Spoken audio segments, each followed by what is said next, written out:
আমি ওকে মারার আগে ও আমার বোনকে মেরেছে, তাই আমি ওর কাছে ক্ষমা চাইবার আগে ওকে গিয়ে আমার বোনের কাছ থেকে ক্ষমা চেয়ে আসতে হবে। বোনের তো কোথাও কাটেনি, তাই হাত জোর করে ক্ষমা চাইলেই হবে। কি বলেন গায়ের মোড়লরা? অভাগী, তুমি চুপ করে থাকো বাবা, এটা কাকা ভাইজির ব্যাপার, তাই না কাকা? তুই তাহলে ক্ষমা চাইবি না? ক্ষমা চাইবো না তা তো একবারও বলিনি।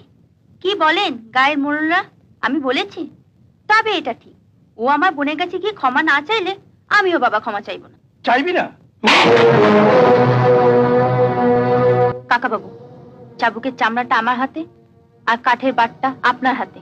আমি ইচ্ছা করলে এক টানে ওই বাটটা আমার হাতে নিয়ে আসতে পারি, কিন্তু বাবা সামনে আছে, তাই আপনাকে একটু সম্মান দিলাম। নিন, ফিরিয়ে নিন আপনার চামড়াটা। তোকে আজ আমি... দাঁড়ান দাঁড়ান কাকা বাবু, মারার আগে একবার নয় 10 বার ভাবুন। ওই চাবুকের চামড়াটা যদি আমার গায়ে এসে একবার লাগে, তাহলে কিন্তু আর সবার সামনে